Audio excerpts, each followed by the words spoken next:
جن لوگوں نے ذوالفقار علی بھٹو کے اقتدار میں جمہوریت کا مزہ چکھا ہے، ان کی یادیں کسی مارشل لا دور سے بھی زیادہ تلخ ہیں۔ بے شمار لوگوں کو جمہوری نظام کے ساتھ ان کا تعصب سچ بولنے سے روکتا ہے، ورنہ جماعت اسلامی کو اپنے درویش صفت رکن اسمبلی ڈاکٹر نذیر شہید کی خون میں لت پت لاش یاد نہیں۔ انہیں ہائی کورٹ میں اپنے امیر میاں طفیل محمد کا آنسوؤں سے ڈوبا بیان بھول گیا، جو انہوں نے جیل میں ہونے والے بدترین تشدد کے بارے میں دیا تھا۔ محمود خان اچکزئی کو کوئٹہ میں ہونے والا وہ دھماکہ یاد ہوگا جس میں ان کے والد عبدالصمد اچکزئی کی جان گئی تھی۔ خواجہ سعد رفیق اور خواجہ سلمان رفیق کو اپنے والد خواجہ محمد رفیق یاد آتے ہوں گے، جنہیں پنجاب اسمبلی کے عقب میں گولیوں کا نشانہ بنایا گیا تھا۔ غلام مصطفیٰ کھر نے تو بہت کچھ بھگتا ہے۔ میاں افتخار تاری سمیت اس کے کئی ساتھی لاپتہ افراد تھے، جنہیں ایک خفیہ مقام دالائی کیمپ میں کئی سال رکھا گیا تھا۔ الطاف حسن قریشی، مجیب الرحمان شامی اور حسین نقی تو ان لاتعداد صحافیوں میں سے آج بھی زندہ ہیں، جن کے نہ صرف اخبارات بند کیے گئے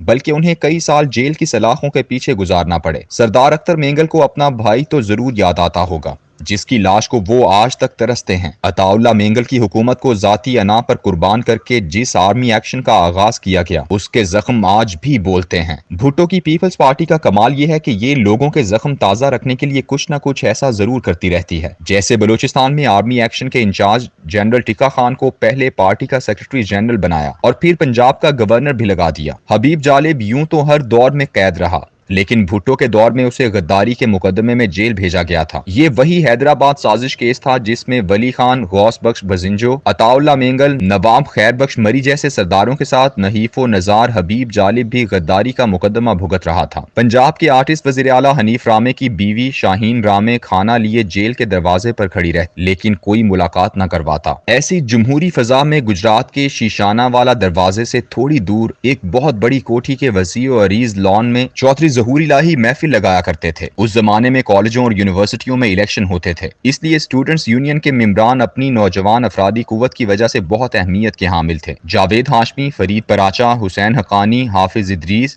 لیاقت بلوچ، بارک اللہ خان، شیخ رشید اور ایسے لاتعداد چہرے جو بعد میں پاکستانی سیاست کی افق پر ابھرے، اسی دور میں اسٹوڈنٹس یونین کے انتخابات کی عطا ہیں۔ میں چونکہ زمیندار ڈگری کالج کی یونین کا انتخاب جیت چکا تھا، اس لیے مجھے چودھری ظہور الہی کے لان میں برپا ہونے والی محفلوں میں خاص جگہ ملتی تھی۔ چودھری صاحب پنجاب کے ان چند ممبران اسمبلی میں سے تھے جو 70 کے الیکشنوں میں بھٹو کی بے پناہ مقبولیت کے باوجود اپنی سیٹ بچا سکے تھے۔ بھٹو کے خلاف پہلی بڑی تحریک قادیانیوں کو اقلیت قرار دینے کے لیے چلائی گئی تھی۔ یوں تو اس کا مرکز و محور مساجد و علماء تھے، لیکن چودھری صاحب چونکہ اس کا حصہ تھے، اس لیے دن بھر کے جلسوں جلوسوں کے بعد شام کو ان کے لان میں دیر تک محفل سجتی۔ تحریک ختم نبوت کے اولین سالاروں میں برے صغیر کے سب سے بڑے شعلہ بیان مقرر سید عطا اللہ شاہ بخاری کا نام آتا ہے۔ ان کے فرزند سید عطا الحسن بخاری میرے گھر سے چند قدم کے فاصلے پر رہتے تھے۔ ہم دونوں گلی سے نکلتے، راستے میں بٹ کی دکان سے گولی والی سوڈے کی بوتلیں پیتے اور اس محفل میں جا نکلتے۔ پاکستان کی سیاسی افق پر موجود شاید ہی کوئی سیاستدان ایسا ہوگا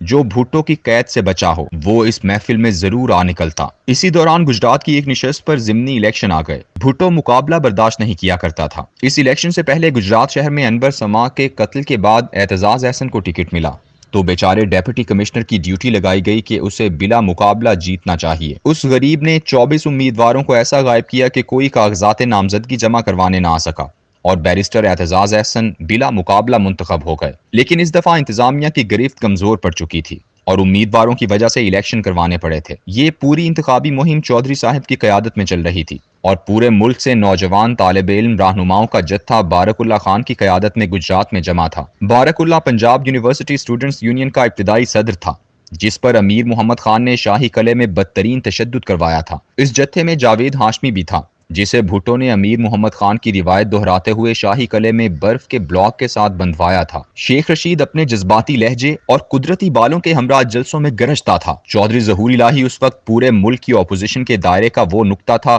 جہاں سب اکٹھے ہوتے۔ یہ وہ زمانہ تھا جب سیاسی محفلوں سے چودھری شجاعت اور چودھری پرویز الہی کو شاید آمدن دور رکھا جاتا تھا۔ لاہور کا ظہور الہی ہاؤس بھی پہلے ختم نبوت کی تحریک کا مرکز بنا اور پھر بھٹو کے خلاف اپوزیشن کی سرگرمیوں کا محور۔ چودھری صاحب کو گرفتار کر کے بلوچستان کے دور افتادہ اور پسماندہ ترین علاقے کوہلو کی جیل میں رکھا گیا۔ نواب اکبر بگٹی نے ایک دفعہ اس سارے قصے کا تذکرہ کرتے ہوئے بتایا کہ بھٹو نے مجھے ظہور الہی کو قتل کروانے کے لیے کہا، جس کے جواب میں نے اسے کہا کہ ہم کرائے کے قاتل نہیں ہیں۔ یہی وجہ ہے کہ دونوں گھرانوں میں عزت و احترام اور محبت کا رشتہ مسلسل قائم رہا۔ بھٹو چلا گیا، ضیاء الحق آ گیا، بھٹو کو پھانسی دے دی گئی۔ چودھری ظہور الہی نے وہ قلم ایک سووینیر کے طور پر اپنے پاس رکھ لیا جس سے حکم نامہ تحریر ہوا تھا، اور پھر 25 ستمبر 1981 کو ماڈل ٹاؤن میں ان پر اس وقت حملہ ہوا جب وہ بھٹو کو پھانسی دینے والے جج مولوی مشتاق کے ہمراہ ایک گاڑی میں تھے۔ نشانہ دونوں تھے، لیکن چودھری صاحب دائی اجل کو لبیک کہہ گئے۔ میں پنجاب سے بلوچستان جا چکا تھا اور اس شام کو نواب بگٹی کی محفل میں جن الفاظ میں چودھری صاحب کا ذکر ہوا، میں نے کسی پنجابی لیڈر کا ایک بلوچ محفل میں ایسا ذکر نہیں سنا۔ 24 سال کے طویل وقفے کے بعد مجھے مشرف نے زبردستی پنجاب بھیجا، جہاں پرویز الہی وزیر اعلیٰ تھا۔ یہ خاندان اس وقت پرویز مشرف کا دست و بازو تھا اور میں سول سروس کی نوکری میں ہوتے ہوئے مشرف کے خلاف کالم لکھ رہا تھا۔ وزادار خاندان میں چودھری شجاعت اور پرویز الہی دونوں نے کبھی ماتھے پر شکن ڈالی اور نہ ہی عبرت کا نشان بنانے کی دھمکی دی۔ ہم اپنے اپنے دائروں میں وقت گزارتے رہے۔ ان سے ایک تعلق خاطر قائم رہا جس میں کوئی غرض شامل نہ تھی۔ جب بھی کبھی ان کے گھر گیا، دونوں کو یوں شیر و شکر پایا کہ رشک آتا۔ چند سالوں سے بچوں کی رنجشیں معلوم ہوئیں، وہ گلہ بھی کرتے تھے، لیکن لگتا نہیں تھا کہ بات اس قدر بڑھ جائے گی۔ ذاتی رنجشیں اور گلے اپنی جگہ، لیکن اس وقت پاکستانی سیاست ایک ایسے دوراہے پر آ کر کھڑی ہو چکی ہے کہ لگتا ہے کہ یہ اس ملک کی 75 سالہ تاریخ کا فیصلہ کن موڑ ہے۔ گزشتہ کئی دہائیوں کے بوسیدہ ملبوس کو اتار پھینکنے کا وقت آن پہنچا ہے۔ ابھی تو یہ آغاز ہے، لیکن اس آغاز میں بھی کسی طور پر غلط رخ یا غلط کیمپ میں کھڑا ہونے کی کوئی گنجائش نہیں۔ جو بھی اس عوامی سیلاب کے مقابلے میں کھڑا ہوگا بہہ جائے گا، اس کی سیاست ختم ہو جائے گی۔ میری خواہش ہے کہ اس گھڑی میں چودھری ظہور الہی کا گھر ایک بار پھر ویسا ہی نظر آئے جیسا 1970 کی دہائی میں تھا، ہر تحریک کا مرکز، ہر احتجاج کا منبع اور ہر تبدیلی کا محور۔